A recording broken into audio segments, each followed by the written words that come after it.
Hey guys, welcome to Bastion Time. I am your host Bastion. This is Nintendo News. Let's get to that news. Now first of all, if you did see Nintendo's digital presentation, you will notice that there were some puppets involved, but not just puppets. These were actual factual Muppets made by the Jim Henson Company. That was some interesting little tidbit that was released. So Nintendo approached the Jim Henson Company and said, hey, we'd like to do this stuff with puppets. Would you guys be willing? And so that's how we've got Muppets of Miyamoto and Iwata and Reggie, and then also, it was Iwata, right? And then also puppet versions of the various Star Fox characters. So that's pretty cool that they got actual Jim Henson Company to work with them about that. Our next story is another disappointing. Nintendo considered this feature and then dropped it.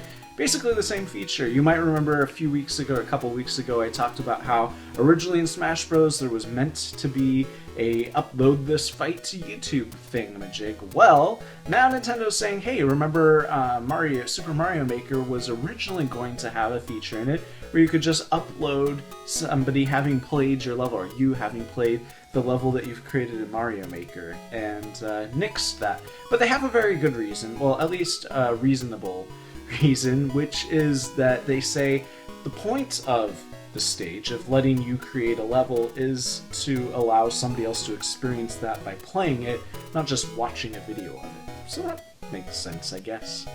You've probably already heard this bit of information, but just in case you are worried that bad things are going on with Zelda U, Miyamoto says, do not worry.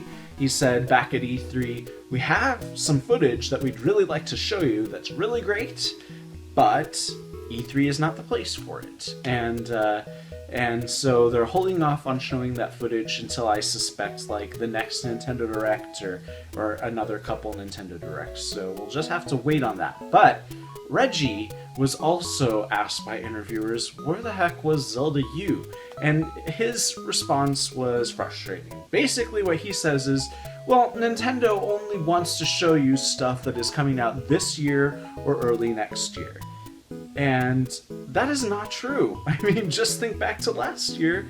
We saw a trailer for Zelda U. That's not coming out this year, early next year.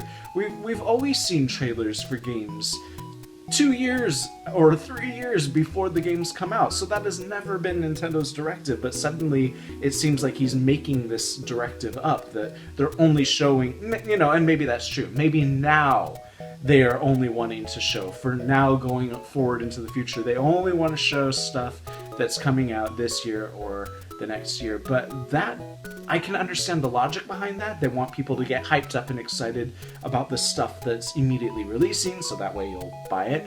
But they still haven't done a good job at selling people the Wii U all of these years later, so they're really going to want to sell you the Wii U by showing you this awesome footage of Zelda U and other games that are in development, and they aren't doing that, and they really need to do that. So yikes. That's so anyways, it's just kind of frustrating because that's never been their approach to E3 before, and now he's making it sound like that's always been their approach, and that isn't the case. But anyways, that is it for this episode of Nintendo News. See you guys tomorrow for more news. Bye guys.